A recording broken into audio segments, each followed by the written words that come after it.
fighting fury, we're from Tigerland. In any weather you will see us with a grin, risking head and skin. If we're behind, then never mind, we'll fight and win, for we're from Tigerland.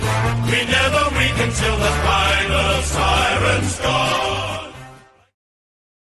Good evening, Tigercast fans. Welcome to a very special Sunday night show. Just because a few bits and pieces come out today, we thought we would jump on for a chat about it.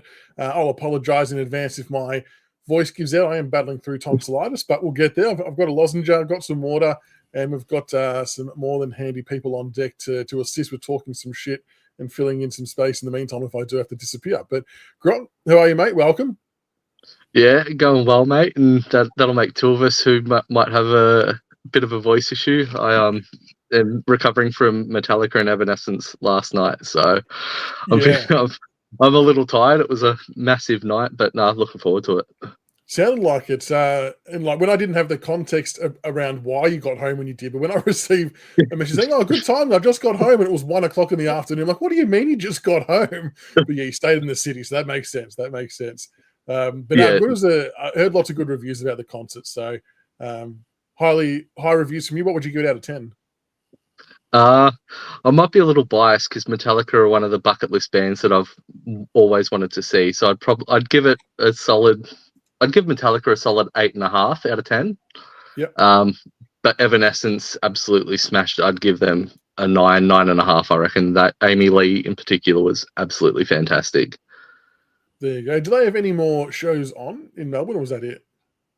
No, Metallica and Evanescence are done. They're up to Brisbane next, and then Sydney before they jump over to Auckland. Oh, okay, fair enough. That's very good. Good. It was a good show. EJ, how are you, mate? First of all, you're a muso. You'd be all into the concerts, I imagine.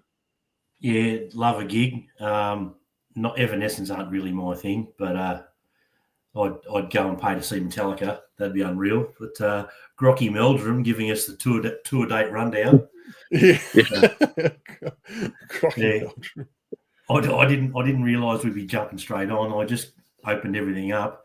I'm just going to quickly duck out and make my coffee and be back in about a minute. Yeah, all good. So, yeah, hello, everyone. Hope you two guys are well. Back in tick. All right. No dramas. That's all good. I'm just busy with life, David. Just life in general is pretty busy, but it's getting to a pretty good time of the year with draft. Only a couple of weeks away now, which is good. Have you heard anything in that space? I know EJ's not too across the draftees as such. Have you caught wind of anything at all? I've heard that we have had some interest in CDT. That interest has sort of been a little bit late. Whether we take him, I'm not too sure. Again, I just don't know how he fits just with the rucks that we have now, unless he plays 70% ruck and Sims plays 30% going forward. Other than that, just the same names: Roby, Taylor, Grill. I've got a name for pick 38 that I was sent today. Keep an eye out for Sam Allen. So I'm going to do a video on him in the coming days. But Sam Allen is from the Oakley Chargers, and he missed a lot of the year with an ACL, very similar to Taj Houghton, did it in round 3. But he is a winger. Their vice captain, very, very strong athletic profile, very good overhead mark. And I've been told to watch this space on Sam Allen. So there you go, folks. Keep an eye out for that one. But we'll do the draft stuff later. I guess first off, gents, the announcement was made today. I suppose the fixture's dropping soon, but they have officially confirmed that Richmond will play 2 games in Tasmania games in Tasmania over the next couple of years. And I know it's something that we did speak about a little while ago on one of the weekly shows, probably during the season when it was floated initially, because it was between, was it Sydney and Tasmania? I think it was back at the time. And now it sort of sounds like it's officially Tasmania, which will replace a Marvel game. How do you gents both feel about that? Are you happy with that? Yeah, if we can get away from Marvel, I think, all power to them. I'd much rather play in Tassie than play at Marvel.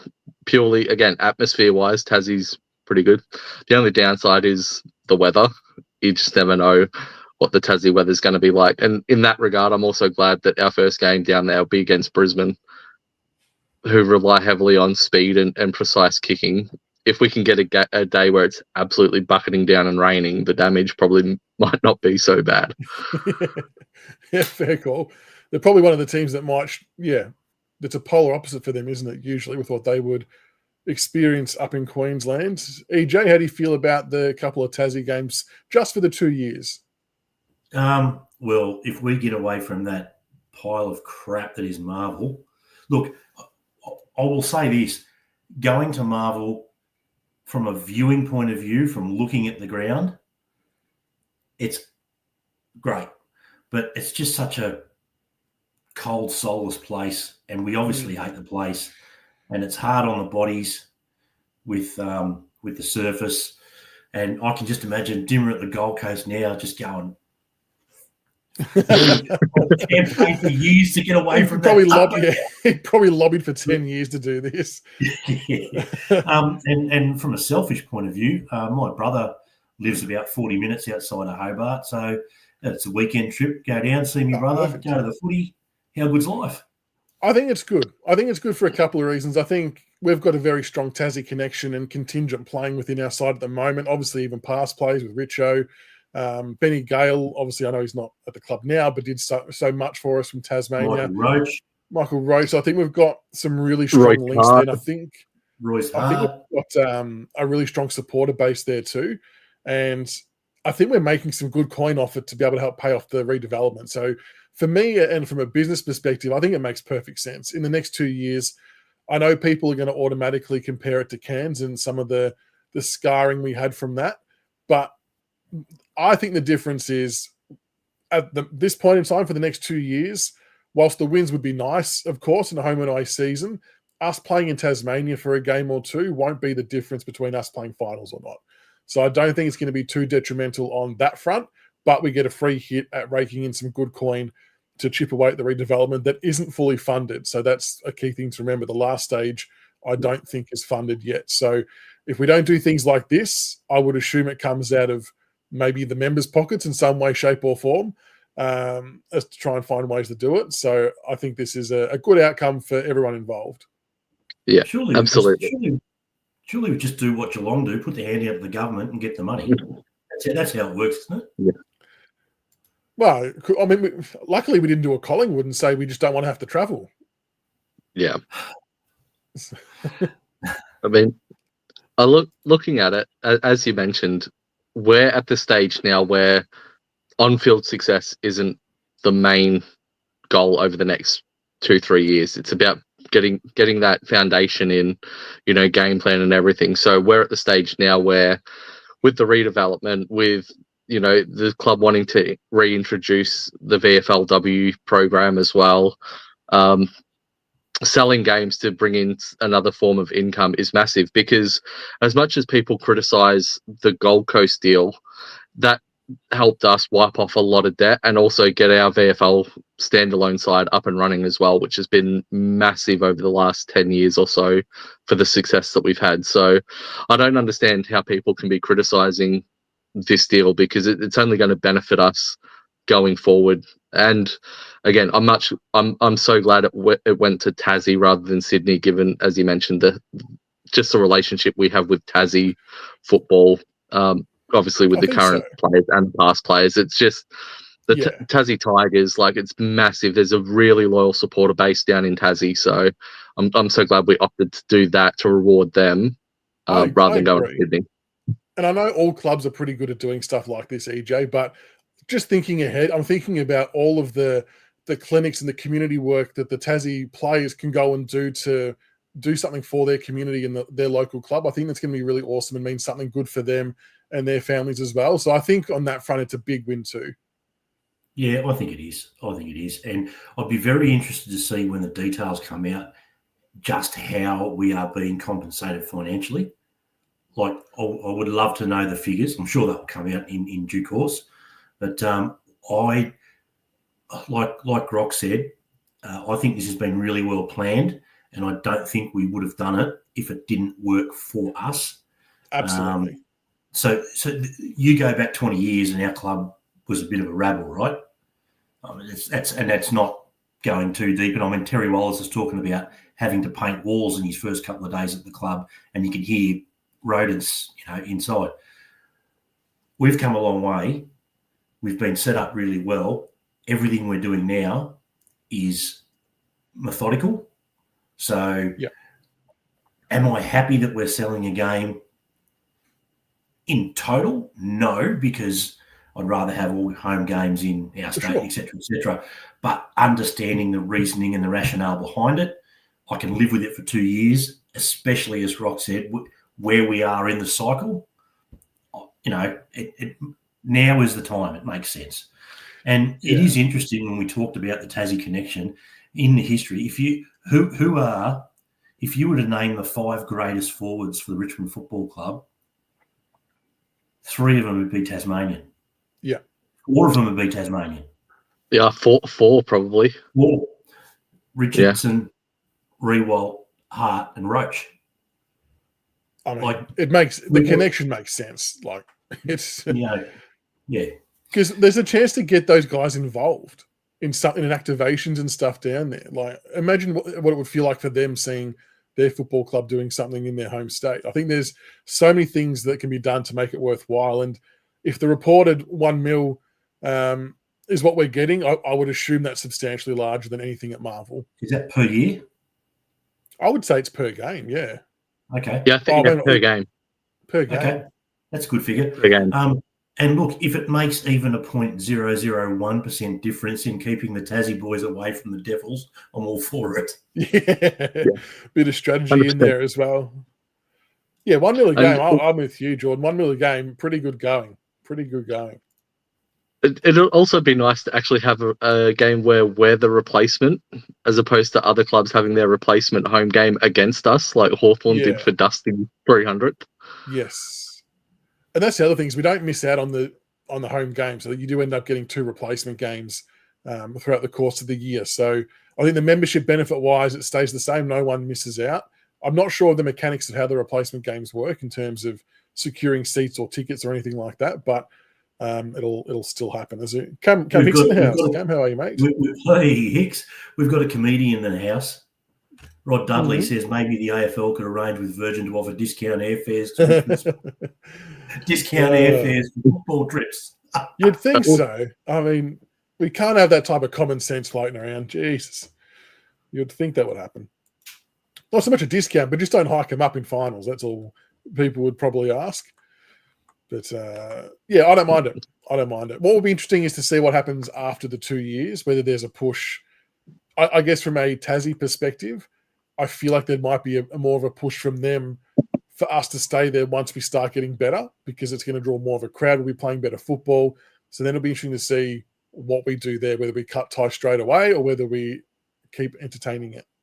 Are you saying so that we agree, say, for instance, for the first 5 years that they're in the comp, that we don't play them at the MCG, that they always play home games against Richmond?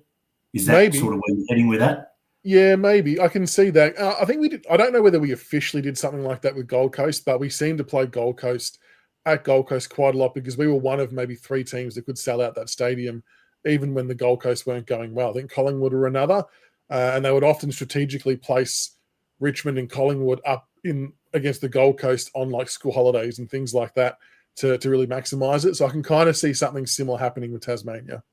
Yeah, and Jones Racing goes, Tas won't want us to all in on their side.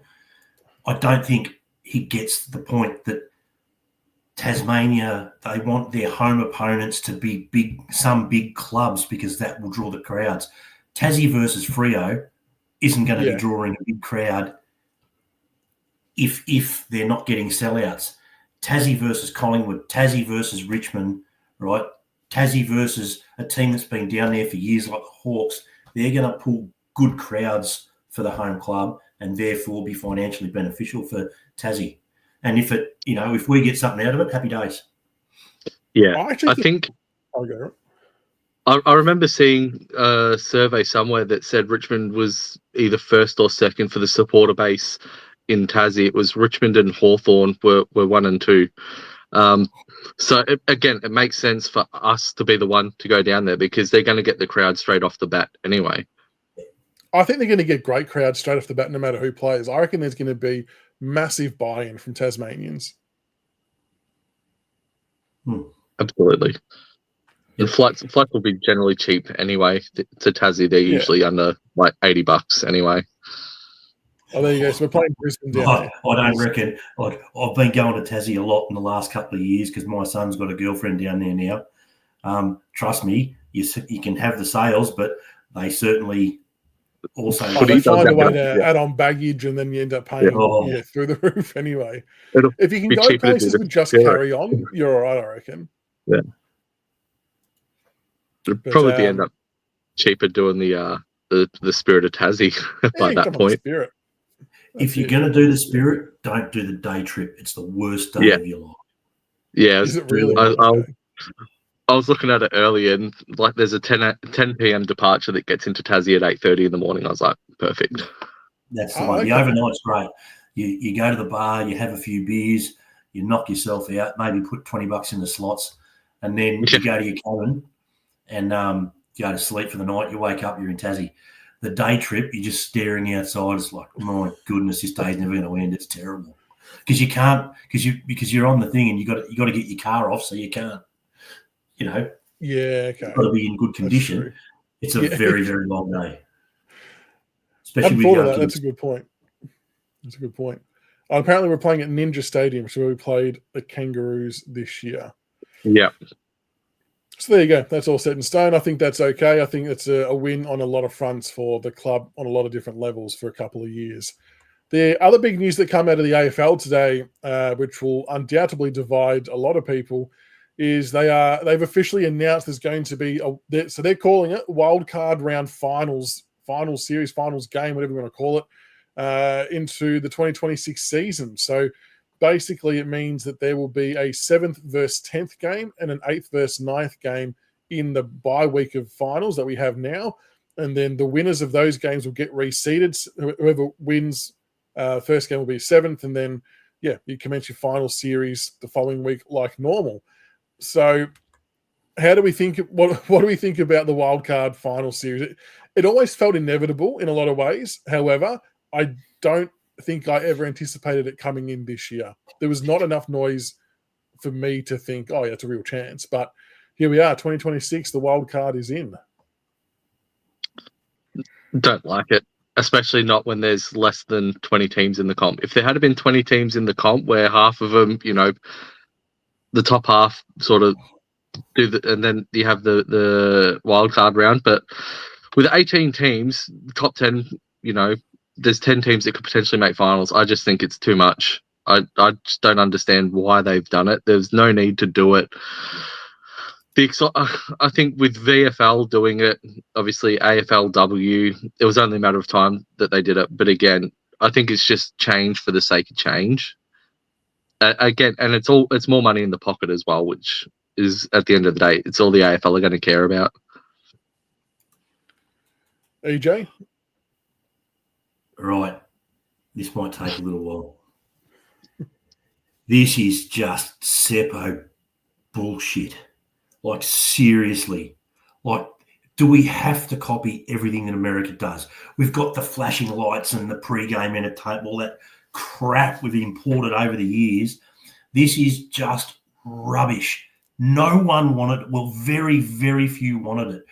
I've seen survey after survey after survey after survey, and it's consistently 72 to 80% no, we don't want the wildcard weekend. We don't want it. Now, this is coming from the organisation that claims that it runs the game for the fans, right? The fans are telling you that we hate the bloody stand rule, right? The fans are okay with the 666. The fans are okay with some of the rule changes. The fans hate the stand rule. The fans hate the idea of a wild card weekend, and I can tell you how they're going to spin it right now. What they're going to say is, we listened to you when you said you didn't want a week off before finals. That's how they're going to spin it. Like, this is just crap. You're rewarding mediocrity. You're rewarding middle-of-the-road clubs. And also, there's another chance that we can get beaten by ninth again.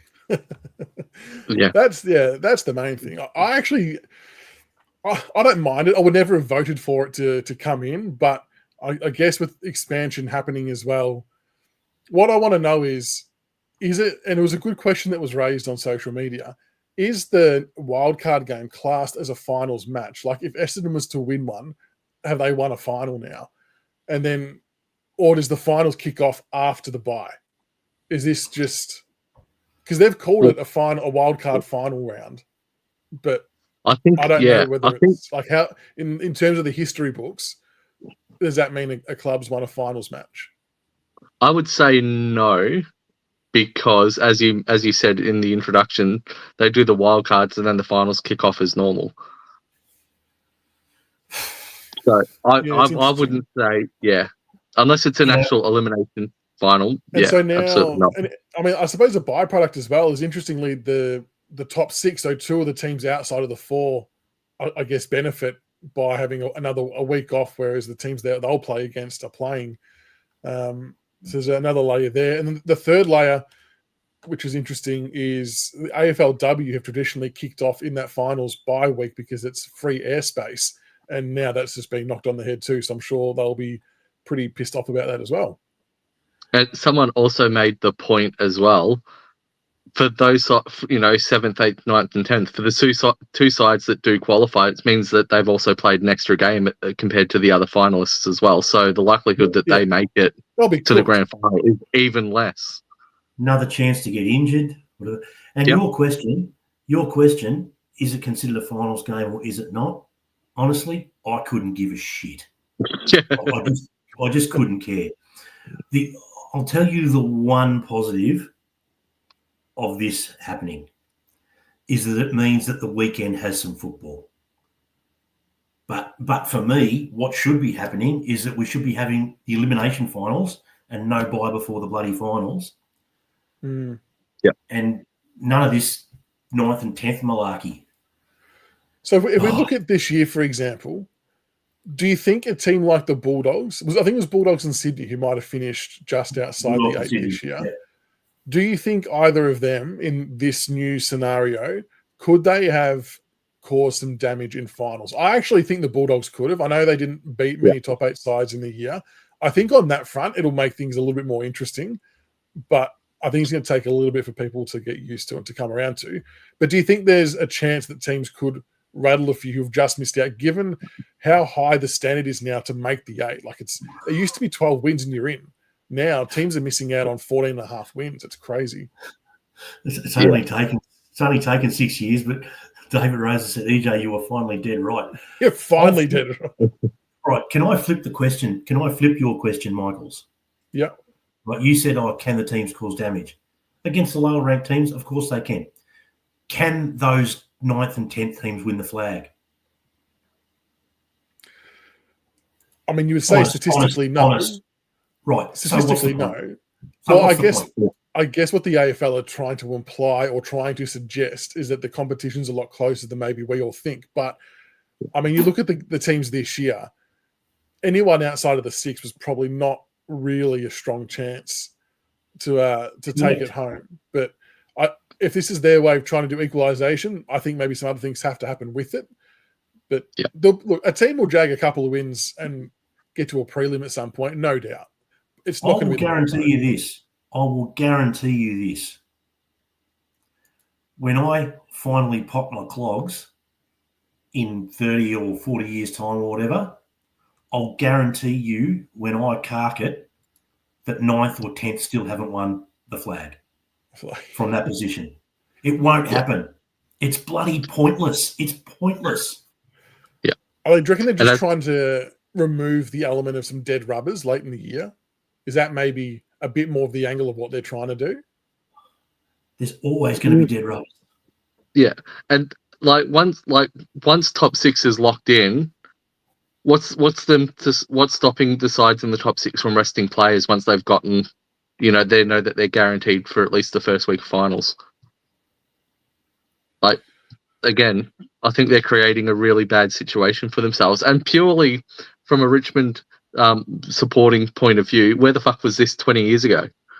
Yeah, do we go full sovereign citizen? Do we get points in the bank for finishing 9th all the years? Can we replay some of those and try and get to the finals? Now we go back and pick on every side that finished 11th. Yeah. And we'll probably find out that we finished 11th a shit ton of times as well. But as someone I saw a comment and someone said, do we really think that if a 10th place side wins the flag that they really deserved it? Like, yes, but also like, no. If you can get through from 10th, you deserve it. Yes. You deserve the chance to start with, I guess, is the... Yeah. What do they call those questions? It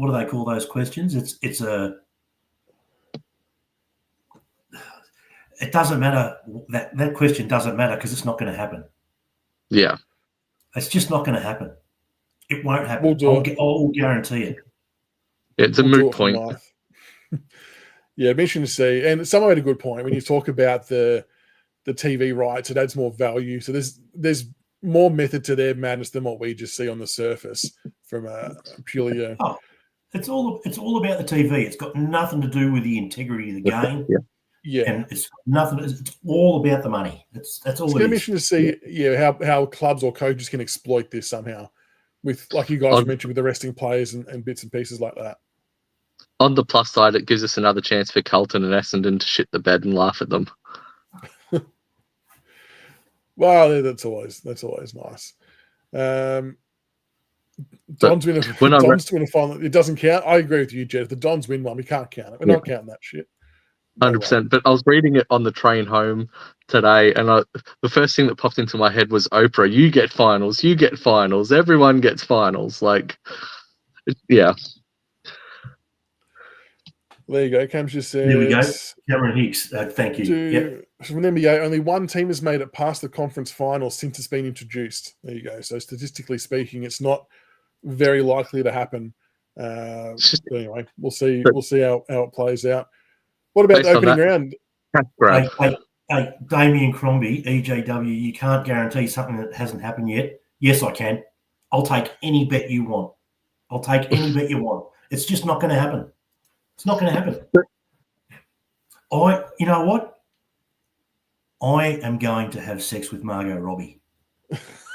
There's more chance of that happening than a team in 9th or 10th winning the flag. See, I wouldn't take that bet, though, because if you're right, you said you don't want to win it while you're alive, so you're dead. You're not going to be able to cash out on the bet anyway. That's right. Also, you take the bet because I'm more chance of having getting a date with Margot Robbie because of my natural charisma. Yeah. As a bit of a side shuffle to the wildcard round, we're obviously persisting with opening round again, which I know no one really likes. Again, to the point about the surveys and stuff that you guys mentioned, if you were to go back and look up the surveys on whatever platform about opening round, I would be staggered if there was anyone that had yes as the winning option. I don't mind the concept of them wanting to have games in the northern states for the earlier rounds to try and combat the NRL. All the best to you, but just make the whole round up there. Like, don't split it and it just causes a shitstorm of buys and all kinds of stuff. And then to make matters worse, Collingwood don't want to travel, and so they're opening it up at the G. So it's already defeated the purpose of what they were trying to do when they first implemented it. Yeah, the balls on a football club to say, no, we're not travelling because we've already played. Before a game. Like, it's not like they've just had 2 5-day breaks and they've got to all of a sudden travel. Before they've bounced the footy officially in any capacity. It's off a 5-month break. Like, what the fuck? 5-month break. It's just, I did have to laugh at the GWS Giants social media team making fun of Collingwood, though. That was good. Yeah. They did tee off. It's and maybe Duncan's got a point here as well with the adding a 20 side after Tassie. So maybe they're just getting structures in place to cater for it for when that happens. But I mean, they could easily just as much do it when it does happen, I guess. But I think that's not a bad shout. On that, where do you think the 20 side will come from? I feel like it's inevitable. Duncan's gone with NT. I think that's not a bad shout. Has to be. Yeah. Yeah. I don't think you couldn't go a third one in Queensland. You couldn't do a third one in Sydney. Perth From seems fine with 2. from what I'm hearing, it's likely to be Perth or Darwin. The one concern with Darwin is just the time of the year. Just with the weather and heat. everything. That's the only concern that the AFL have with their heat policy and everything. It's fair call because their season starts in like November, December, I think, doesn't it? Like during the wet season or whatever they call it. It's a fair call, but would there be enough room in Perth for a third side? Would it work? I reckon so, especially because the crowds they're getting in Perth at Optus Stadium. I definitely think there's a chance. Someone was saying maybe like a southwest-based club, which is why the AFL were also trialling what attendances would be like. Obviously, when they played in Busselton this year, they were tested. Apparently, that was a testing for what the interest was like. Okay, interesting. We'll have to see how that one plays out. But a lot of support for the Northern Territory in the chat, which is good. The other thing that I guess happened this week, there was a few photos and some footage come out from some of the boys training in their off-season in their own time. So pre-season kicks off officially tomorrow for the 1st to 4-year players, which is good. I've got no doubt we'll see some of the older heads there as well, like we usually do, like most clubs do as well. Did you gentlemen both, and everyone else in chat, did everyone else see the footage of Josh Gibcus doing his running with Christian Petrarca? And did everyone else have their heart in their mouth when he was going through the agility poles? Yeah, but then when he completed it, I had the biggest stiffy. It was beautiful to see him. Like that gives me hope. That gives me cause to doubt that we do take Xavier Taylor, just purely in the draft, just the way that Gibcus was completing those drills. No, that was fantastic to see. I think with him and Josh Smiley, they're essentially 2 new draftees coming into the side. It can only improve us. So absolutely massive. And the biggest thing for me, as I mentioned in the comments when you did your live throughout the week, was the confidence he had to actually do those tests at full pace with the change of direction and everything as well was massive. It was pretty good, EJ. And I actually thought that he looked like he'd slimmed down a bit too. Like maybe he was a bit just thicker in the legs and the lower body last year because obviously there was a large period of time where he couldn't do running, so he was doing weights and everything else. But he looked to be moving really well. Is that maybe a pointer to... So we've got Miller and Bolter, so that he's going to be playing that third sort of intercept. So you need more mobility. So stripping a couple of kegs off isn't a bad thing. Yeah, to be a bit more mobile. Yep. Yeah. So no, look, it's exciting. I just hope he gets a really good run at it. Yeah. We just give us a season where he gets through, gets another 20 games under his belt, and we start to see what's going to be, in 26, 20, in 27, 28, 29 when he's, in his prime. Just needs a good foundation year. 100%. If we can get, I'd say, 40 games between Gibcus, Smiley, and McAuliffe, I think we're on the right track. I think those are the 3 that we need next year to really step up a little bit and get a good run at it. Yeah, McAuliffe has got to get those niggling injuries out of the way. Is it make or break year for McAuliffe? I don't want it to seem doomsday-like, but just because of the amount of talent we're bringing into a similar position, is it getting to a point where he's got to stay on the park and prove? I think if he's on the park, I think he will prove himself and he will stay in the side personally. Yep. I think he's sort of in a nice position, even one again because of the injuries. Like he's the last couple of years has been a write-off, and with Tassie coming in from next year with the draft, it's going to be nuts. So, I think we'll probably back him for another at least 12 months beyond this year. And then I think next year will be the true sort of make or break, sort of like Dow and Sonsie this year. I think he was a good point of difference in the midfield. I just thought he had that explode. I guess I'm comparing that to maybe 2 other players in there that don't have a lot of pace. But by contrast, he just looked like he had that explosiveness away from stoppage. Left footer as well, which is also a nice little variation to have in there. But I think that he can lock himself in. There's going to be some serious hot competition for spots, though. If he's not playing in the middle, where would you say his secondary position is? Because I feel like they just used him on the bench to midfield. Is that as good as it gets? Are other players better in other positions than what he is? Is he just a midfielder? I could see him sort of playing off a half forward flank. People were saying he's got no forward craft, but if you have a look at the 14 games that he's played, he's had 8 scoring shots, and he's set up, I think, 6 goal assists as well. So he is a threat forward of centre.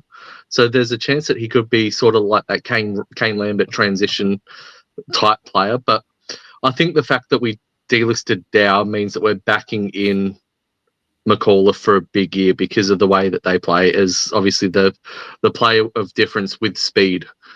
Dow was the quickest mid we had when he was through that midfield, and I think McAuliffe is the direct replacement for him. And just as a side note, the club actually really rate him. He is contracted till the end of 2027, so he does have some security there. Yep. But it would be good for him to plant the feet and stake a claim. Someone made mention before about they felt like he'd slimmed down as well. I thought that too on some of the initial photos of Kane McAuliffe. He was a big unit last year, like Matty Arnott type levels. But if he slimmed down a bit, maybe that's a little bit less stress on the body. Liam Fawcett was another one. There was some photos posted of him doing some training at Punt Road. And in a lot of ways, I sort of feel like he's a little bit of the forgotten forward, rightly or wrongly. I guess when you draft, the players that we drafted, you still got Lynch, you still got Lafau. And you pick up Armstrong, Fawcett, Sims. We've still got Liam Fawcett in the background ready to go, who's got a year on some of those guys, like physically and developmental-wise, missed a bit of time through various things. Where do you see his football taking him in 2025? He's on a 1-year contract. He's backing himself in, obviously, to make a big difference. Where do you see him happening? Can he force his way into the starting lineup? I reckon he can. I could see him potentially playing as that. I think he'd work really, really well with Jonty as the two forwards that work really well up the ground and their work rate. He did it at VFL level. I think the last game he played, I think he kicked 3 goals too. And people are saying, this will be his last year. He needs to step up. But again, have a look at him. He's only had the one preseason.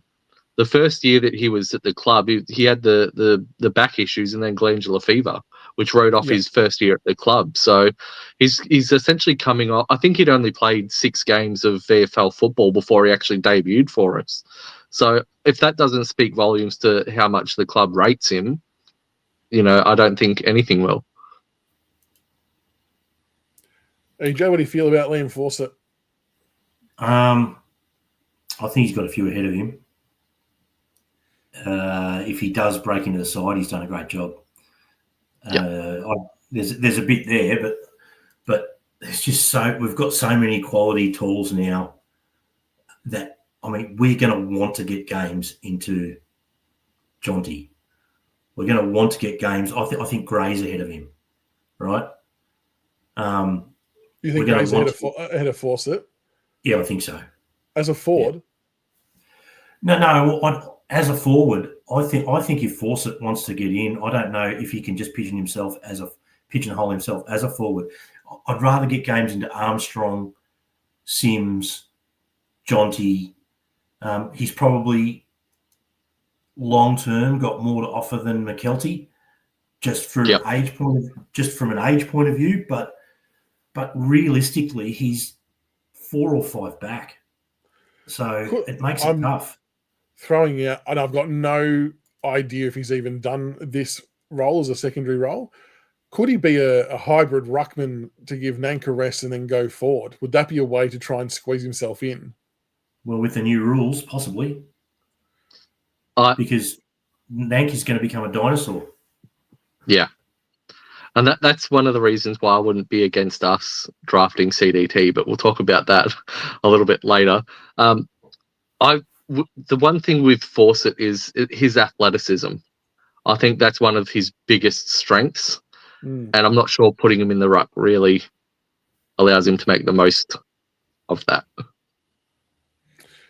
Just so many players you want to fit in. It's and don't get me wrong, I still think that keeping Lynch for next year was the right call because there's still too big of a gap between experience. But I almost would have rather Fawcett signed a 2-year deal to see what maybe it looked like a year post-Lynch, if we assume Lynch retires next year. Maybe he doesn't. But yeah, if there's a bit more space that way. But again, it's a tight squeeze. And I suppose, look, if he's stuck playing VFL but he's bashing down the door, then that would, in theory, mean that the guys who are playing at a really good level. So if we get competition for spots, that's a win as well. And yeah, I think it's game on. It's game on on the training track in VFL.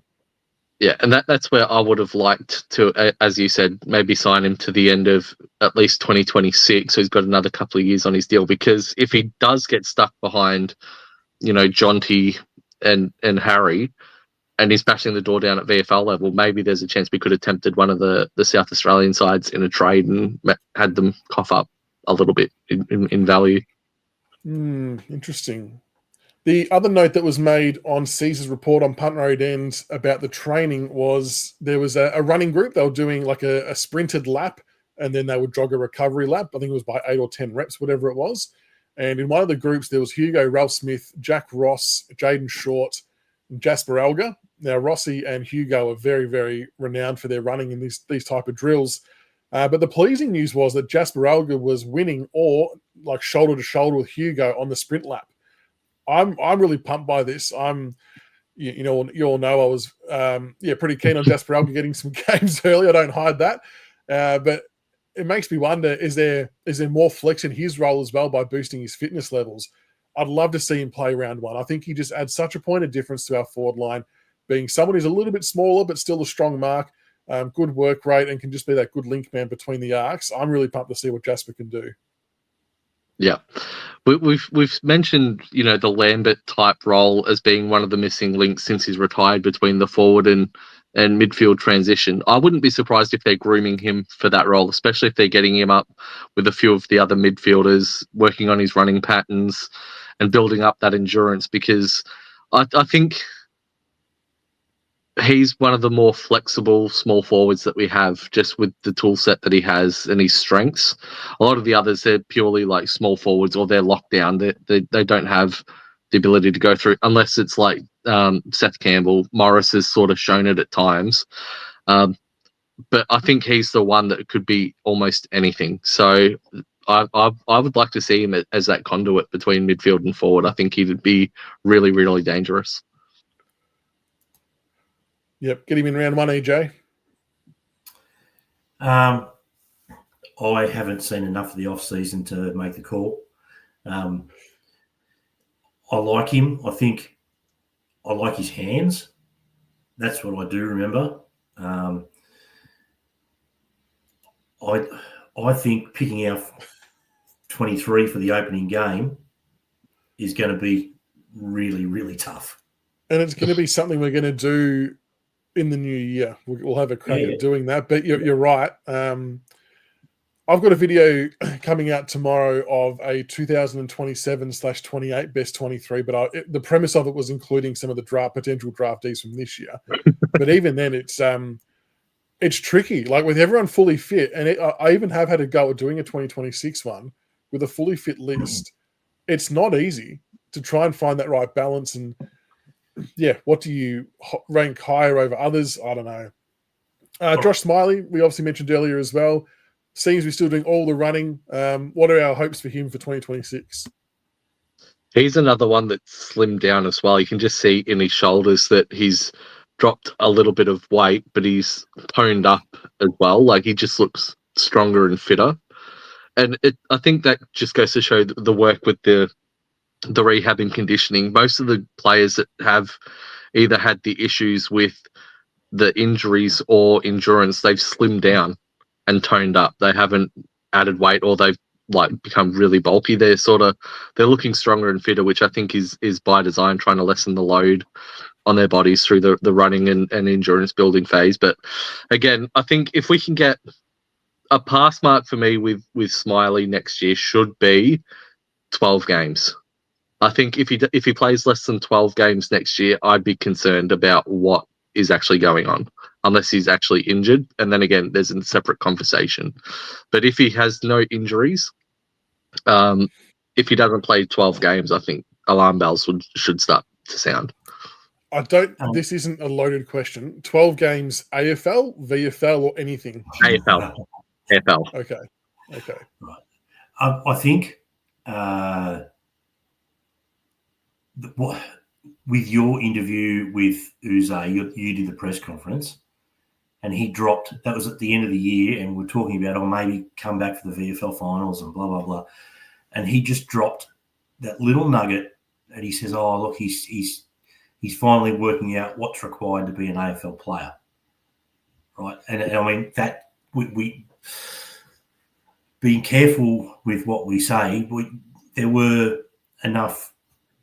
enough around that there were question marks about some of the off-field stuff. It seems as though that's been addressed.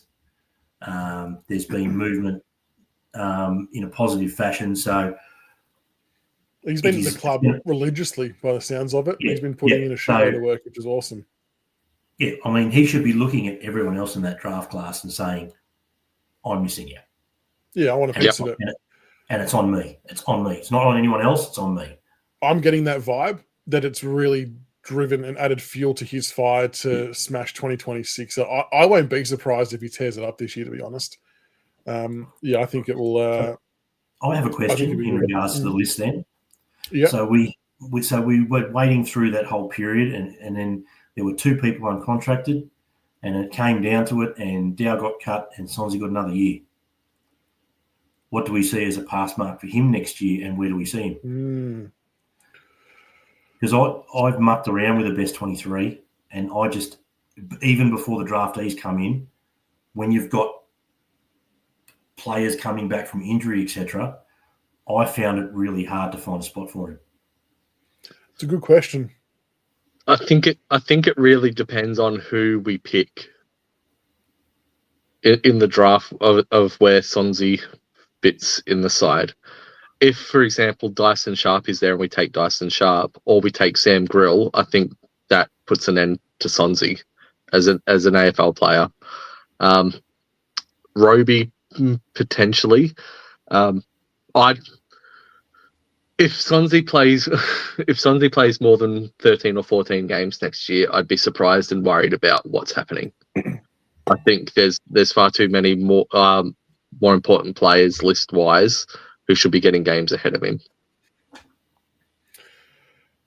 It's a tough one, isn't it? Because he's sort of maturing another year. Maybe the penny dropped in that moment when he got subbed. I would say he's definitely one of the more skilled players on our list when he got ball in hand. It's almost in our best interest if he is playing, if his confidence is up and he's hitting targets, because he does take off some really difficult kicks and executes them reasonably well more often than not. And I think once he gets that self-belief playing at AFL level, but we're still going to have the same problem though. If he plays, he's not going to be playing as a midfielder, which I think we will all still stand by. That's where he would do his best work. And to the point about the draftees coming in and some other players as well, the problem he's going to have is I think some of these other players potentially coming in will ultimately be able to play half forward better than he can play half forward because they've done it already. And I don't think he's got the same forward craft IQ as what some of these other players do. And that's I still reckon he'd be a grouse winger. I reckon he'd be apparently. And there's a spot there. There's a spot. Yeah, well, apparently his GPS numbers are really good, right? He'd be a grouse winger. That is the exact sort of one of our biggest issues was our connection inside forward 50. Yeah, hugely. Right? Yep. Right. I would love to see him pinging it into the forward 50, into the forward 50, into the forward 50, Deledio style. Like I'd love to see it. I'd love to see him on the wing. So who would you, speaking of the wing spots, who would you have on there? Well, we obviously picked up Rechko in the off-season almost specifically for that role in some capacity. Hugo Ralsmith is a candidate. Trezise has played wing. Sonsie we've thrown up. What is the player combination that would best be used for the wings? Trainer has obviously been used there as well, but it sounds like Uze's more set on making him in defence, which is fine. So if it was round 1 next week, who would you have as your starting wingman? The double R's, Richco, Ralph Smith. I have not seen enough of Richco to make any comment with any knowledge at all. So I'd be guessing. From that point of view, I'd say Ralph Smith and Sonzi. Yeah, he is a short ass, but D'Ambrosio's not tall.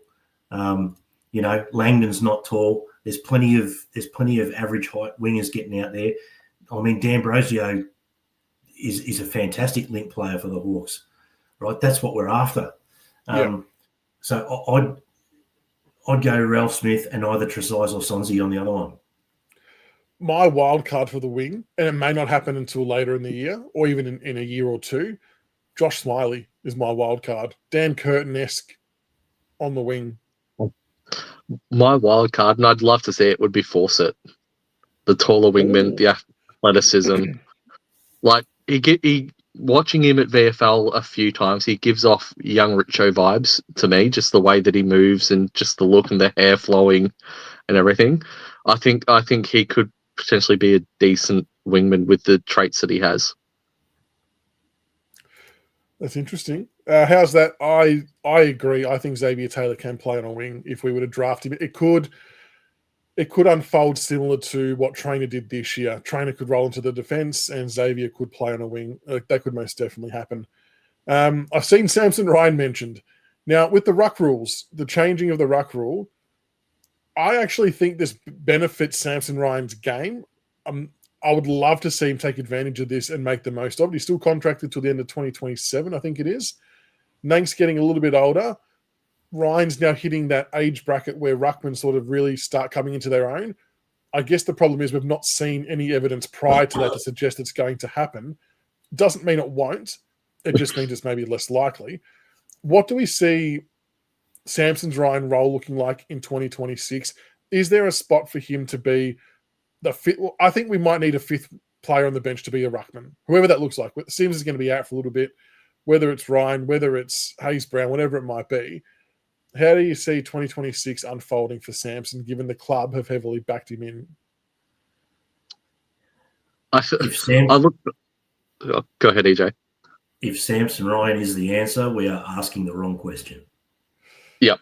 Not so much. I'm not suggesting he takes over from Nank, but as a backup ruck, as part of that fifth player because of the ruck change, is there a role that he can play? We've got Sims. He's got more mongrel in his little finger than what Samson's got in his entire body. I know, but he's going to miss a little bit. I'm worried about his injury. Yeah, but that's just I've put a line through him. I can't see it. I can't see it. If Samson plays more than 6 games next year, I reckon our injury list is going to be completely stuffed. If he plays more than 6 games. More than 6. And I think that the draft is, again, I know I'll go back to it, but the draft is going to be telling, because if we take CDT, I think that all but puts a line through Ryan as a long-term player for the Richmond Football Club. In regards to who I'd much rather have playing, if we're talking about the fifth spot on the bench being a ruckman, I'd much rather Hayes Brown. Ryan, again, just the whole issues around the physicality side of things and being pushed off the ball far too easily. I'd much rather Hayes Brown in that regard. Ryan is a known quantity at this point. We know what he's going to give us. Hayes Brown's untried and could be a pretty solid AFL ruckman, so I'd much rather give him a go before we go back to Samson Ryan. Because I think there will come a time next year we are going to have to manage Nank better than what we did last year. We cannot put Nank through 23 games of rucking number 1 at AFL level again. It would be irresponsible and would cut his career short maybe by a year or two, like we saw with Ivan Maric. So I think there's definitely scope for someone to have a crack at this, and whether that is Hayes Brown, who I did think was close last year until he got injured, or Samson Ryan, or whether they just try and go a hybrid ruck in those moments when Nank's not playing. It could be Bolter, it could be Force, I don't know, like Campbell Gray, whoever it might be. Maybe they just go down that path. But there may come a time where one of those players could be called upon when Nank does need to rest. That's what I was thinking. My first thoughts were if Nank needs a rest, it's either Hayes Brown or I could see a Campbell Gray, Noah Bolter rotation from centre half back and ruck. I actually don't. Well, speaking of Campbell Gray, where does he fit in, EJ? I love that we've kept him. I think he looks a really comfortable player at the level. But if we look at the back line, you've got Miller, Gibcus, Bolter, Vlosten, Broad, Trainer, Banks, Brown. It's sort of difficult to see how he fits in there. He can play forward too. He has done that. Where do you see Campbell Gray playing or fitting in? Well, it's Broad's last year. So, there's I actually don't mind that call, by the way, either the Lafau as the fifth on the bench. Yep. I'd much rather have Lafau playing than Ryan. He can smash a few people at stoppages. Yeah. I think he's behind a couple, Gray, but he's not as far back as what Fawcett is, I don't think. There's enough there to persist with. And what I've loved in the chat tonight, there's been some really left field and cool suggestions for that wing spot. Can you imagine Bolter going full Richo on the wing? That'd be mad, right? So there could be some movement around that sees Gray get a few opportunities down back. And I don't think that Vlosten and Broad are going to play every game next year just purely because of their age and time catching up with them. So there's going to be opportunities pop up, I believe, more in the back line than up forward. Vlosten in particular coming off that injury, I suppose, Grok, from a draft perspective, does having Campbell Gray, knowing that Broad's going to retire next year, assuming he doesn't change his mind, does that impact our thought process in taking Xavier Taylor, who would be, again, competing for that similar role? Possibly, but again, I just think with Trainer, Gibcus, Brown, and Trezise, I'm not necessarily sure that the medium-sized marking defender is a priority. I think if we take Taylor, it'd purely be based on him being the best player available rather than being a needs-based pick. I think, again, as I've mentioned, I think Roby and Sam Grill are far more pressing needs for our list right now than what Xavier Taylor is, but we could be tempted by Taylor's potential upside and the versatility. So it's going to be fascinating which way they go. But interesting. I'm probably the other way. I think that if we're taking him, I don't think it's best available. I think they're doing it for projected need. I think he's still probably a top 10 selection, but I'm starting to think, are the club looking further than Broad and Vlosten? Are they looking at how long has Miller got left? How long is, I don't know, I'm not sure how old Bolter is, but I think Miller's probably the next oldest in that crop. So I'm sort of wonder if they're looking a little bit further. Hang on. I've got the page. With the players' ages? I think Bolter's 26, 27. Miller is 26.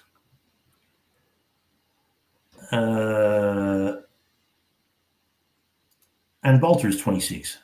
Yeah. Okay. Yeah. They should still have another. You would call it, 5 or 6 years? Yeah. Yeah. Okay. Yeah, it's going to be fascinating to see what we do on draft night. What about the official confirmation finally of Ollie Houghton signing on with the VFL team? Well it took done. him Good 3 call. weeks to come out with it after I was told it. And I started to wonder if it was just not happening anymore. But when you watch it, I know highlights are highlights, but when you watch Ollie Houghton's under 18 highlights, he looks a really good player. I'm not sure what happened or what went wrong for him at, I think it was at St Kilda.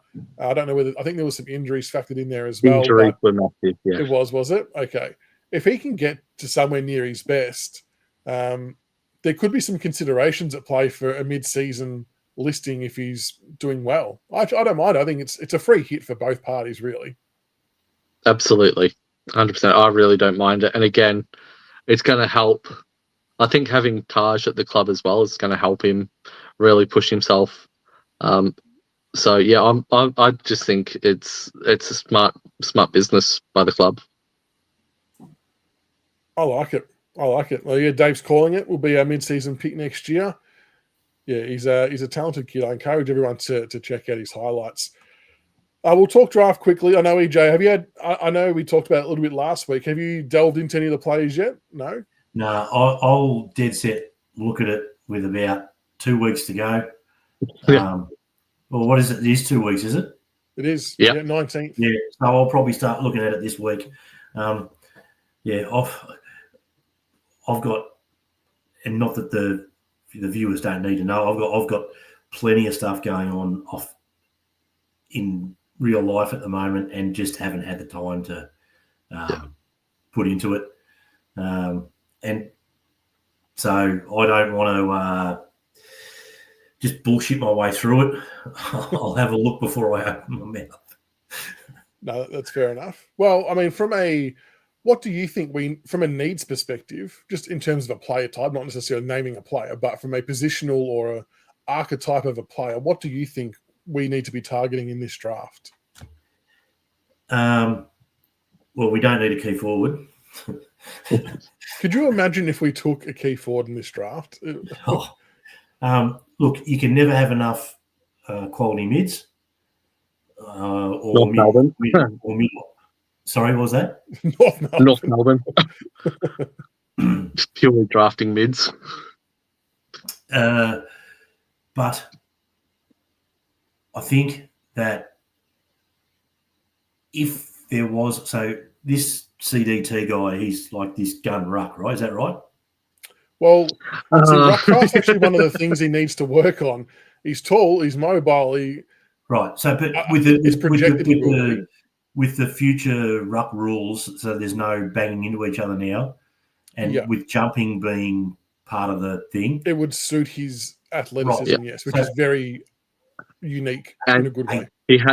He has grown as well. He's grown another few centimeters, so he's no longer Nank size. He's actually taller than Nank now. I think he's 202 now. So a tall, athletic ruck forward hybrid would be fantastic, and then you've got Sims / tall, athletic ruck forward hybrid, and that is your midfield. That's your mid mix.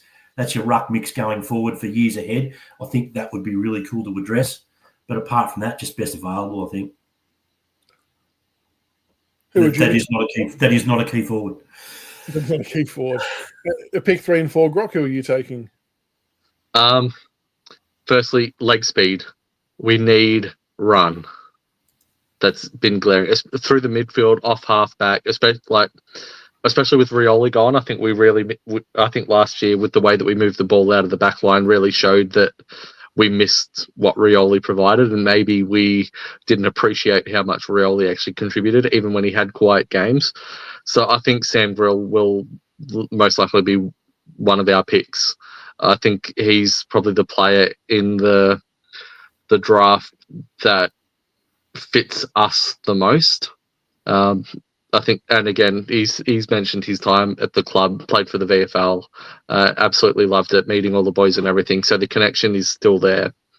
Pick 3 is where it gets tricky, because it could be one of 3 different players. It could be CDT if we want to go down that path and actually go, let's just lock in our long-term ruck now and go that way and hope he turns into a Tim English or a Luke Jackson type ruckman. We could do Sullivan Roby, who I'm leaning towards as the partner to Sammy Lawler as the mid forward, the bulk, that really strong running, powerful mid who can hit the scoreboard, and is again 192, so he's a fairly sized midfielder, or it could be Xavier Taylor. So I think the club will probably try and maybe downgrade a pick, hopefully, because if Essendon are really trying to get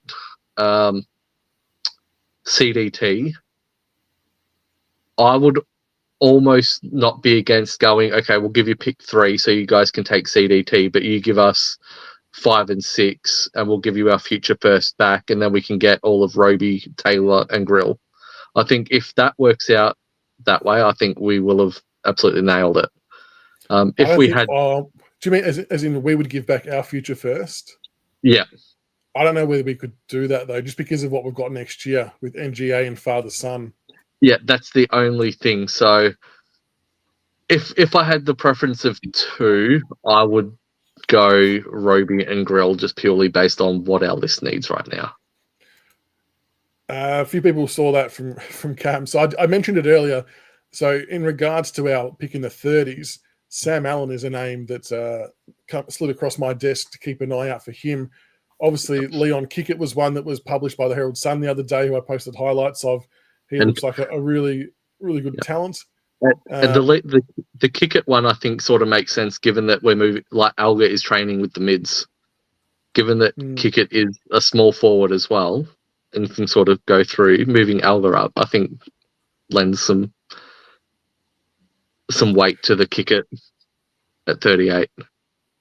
So I would be comfortable with even an SA duo of Sharp and Cumming. I think Cumming's one we should be really considering. He can play a bit of midfield and forward as well. Like he's got some actual forward craft, as does Roby. So I wouldn't be against either of those two. Grill, it does feel like the Grill will be somewhere in the mix, but no, it's going to be fascinating to see what happens there. Just while we're talking draft quickly for everyone watching, I know there's a lot of people into the draft stuff. If you go to the description of this live video, there is a Google form sheet there. So we are going to be live on draft night, and we're running a competition. There is going to be a major prize giveaway because it is going to be sponsored by the sponsor who's jumping on next year, which we'll be announcing on that show. So all you have to do is name who you think the first 2 players are that will draft. I don't care about the pick number or anything like that. You just got to leave your email address because that's how we will email through the prize, and an alias or your name just in case multiple people get it correct. Then we can put it on a spin wheel to work out a winner. So if you want to participate, the link to the Google form is in the description of the video. Anyone can enter. You don't have to be a Richmond supporter. You can be a supporter of any club. But yeah, make sure you get around that and submit your entries in the lead up to the draft. A few people talking about Callaway. Callaway, I'll be having a chat to him tomorrow, which is awesome. So I'm looking forward to speaking to him. I think we'll get him. I don't know categorically, but I'm not deterred by the pick 38 piece. I think that we can take another player and then we can either just go into deficit for our 3rd round pick, which will be negligible to nothing for next year, or we just find a way to trade a pick in. But I really like Louis Callaway, and I think we should get him in. So, did you guys see Blight? Wasn't picked up at all. But I think an interview with the Pies, didn't he? Just no good. Yeah. I think that speaks volumes to some of the issues that he has. If Collingwood, whose back line is old, injury prone, you can't get on the park. They've lost Myercheck as well. The fact that they didn't take a punt on Blight, who would have cost them absolutely nothing, I think it speaks volumes to maybe the issues that he had. Surely, EJ, that backs up almost everything that we had thought and heard. Yep. Oh, well, what are they? FAFO. Yeah, I saw someone comment and say, expected this. School teachers hate being told what to do. I was like, yeah, okay.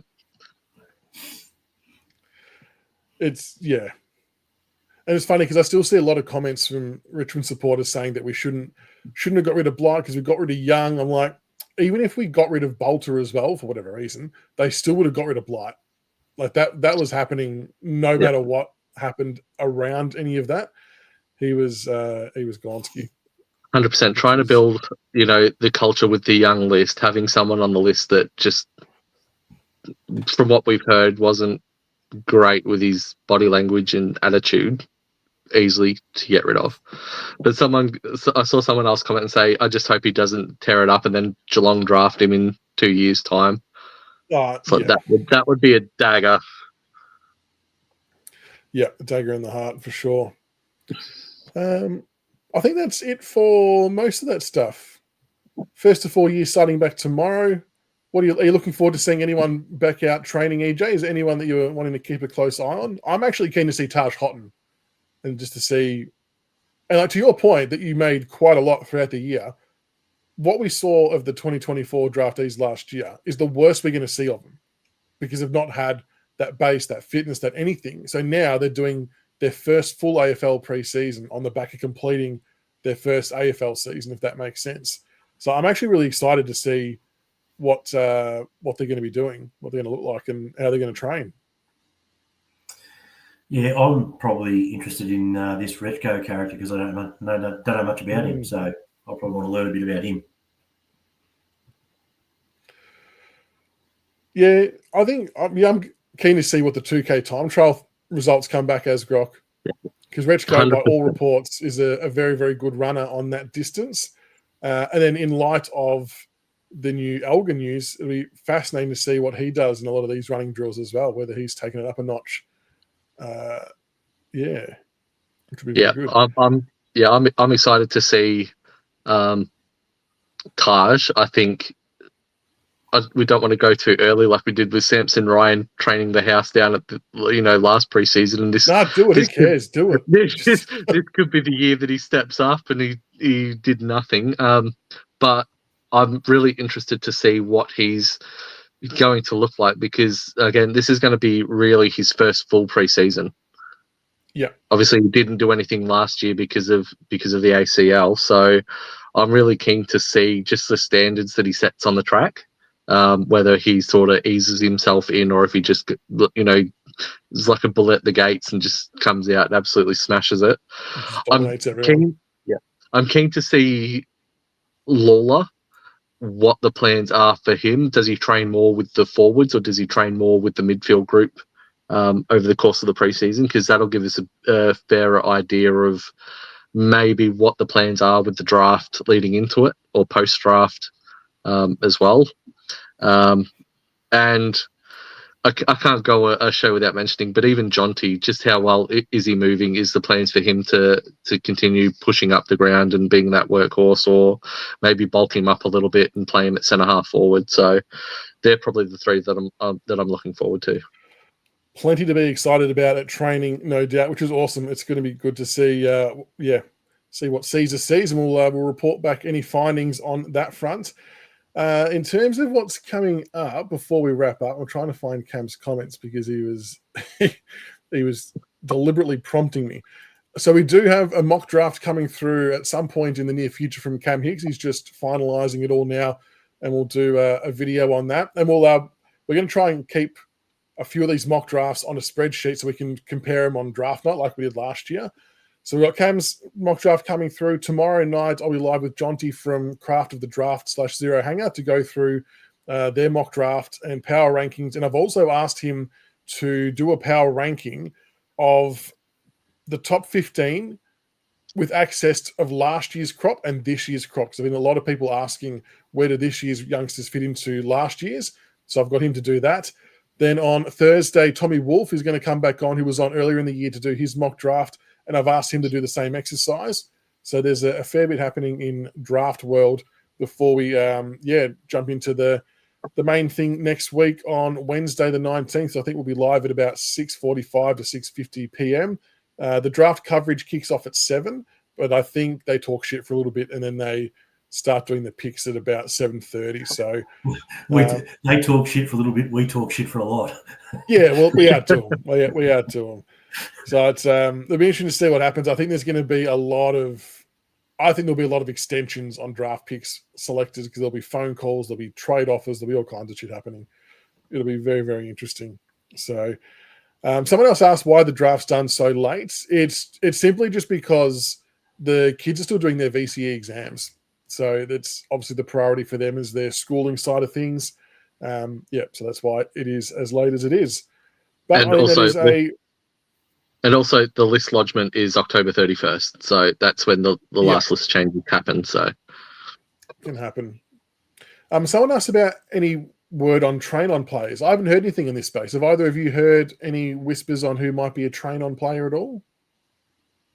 Not at this stage. We usually wait until after the draft and the rookie draft to see who may have been overlooked and then offer then. So if we haven't heard anything, I'd say by the start of December, I think then it's likely that we won't have anyone training on, which I don't understand why we wouldn't.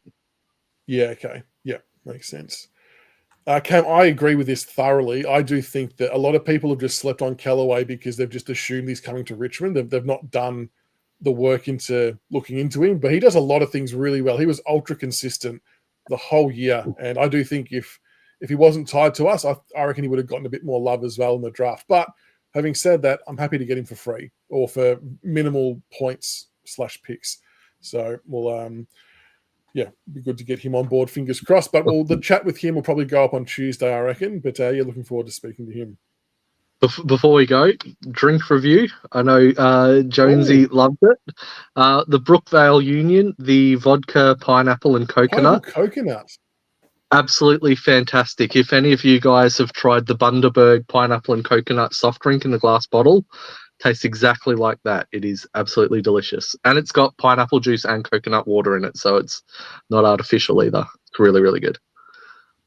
EJ's reactions got me intrigued. Coconut. People really drink suntan lotion? Like what?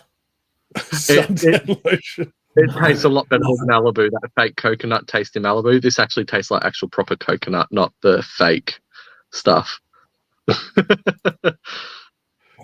I'm not a fan of coconut and drink either, actually. But not for me. No, not for me. I have had a premix drink, which I did not mind. What'd you have? My son brought home a 4-pack of Smirnoff Crush, and it was passion fruit and guava. Oh, nice. Ooh, okay. And the passion fruit, so it was like drinking alcoholic Passiona. So sign me up for that. But it was with the guava, it wasn't quite as sweet as a Passiona. So 5 stars. The Crush ones are really good. The lemon lime one is good. So is the pineapple and orange one. See, pine orange, sign me up. Pine coconut. If you find it, fire it the into pine the orange one. Yeah. If you can find the Smirnoff Crush pine orange, good drop. Really, really good. Yep. I'm in for that. Anyone? I'm not doing Movember, but I am helping with the fundraising and the donating for at work. Have done it a lot of other years, but I just look like I'm about 12 if I go fully shaven. Anyone else? Any other? I mean, I'd be impressed if we're 9 days in and you've both pulled that off. Not sure. No, it takes me about 6 months to grow mine, so I'm not chopping it off. Not chopping it off. And being follically challenged, I'm not getting rid of the hair that I do have left. Very good. All right, well, Grok and EJ, thanks for jumping on tonight. Appreciate your time as always. Thanks to everybody for tuning in from around the world. Like I said, if you are a draft follower, make sure you have a look at the link in the description of this live. There is a Google form link. If you go to that, you can fill out your entry into the competition for draft night. The winner may not be announced until the following night, because I'm going to have to collate all the winners and work out if we have to spin a wheel or not. But yeah, free to enter, and it's a pretty. I'll announce the prize once I've got it confirmed. But it's it'll go a long way to helping people watch football. Put it that way. So make sure you get around that and put your guesses in. And other than that, we will see you on the next. I suppose live we'll all be on will be the draft one, which will be good. So unfortunately, no CB for that one. He's got footy commitments. But we'll put together some mock drafts that we'll keep side by side, and we'll tick them all off as we go. And if we're lucky, we'll see some bullshit trade from Blair that'll haunt another team for the rest of their lives, and we'll be able to celebrate. So fingers crossed. I'm bringing a cardboard cutout of CB so that he can be here with us. And I've heard rumours that he's going to contribute more than what CB does anyway. So, shots fired. You might copy your votes. Copy the mock draft. Whatever seat, whatever. That's right. Whatever he does. CB's draft order that he's submitting for the night is just Cal Toomey's. Yeah. He'll send it through 30 minutes before we're due to go live. Yeah. to make sure he's Yeah, got any just like put this together, nails. boys. Here you go. Yeah. Very No, good. Have a good wonderful fun. night, everybody, and we'll see you on draft night. Go Tigers. Go Tigers. Go Tigers.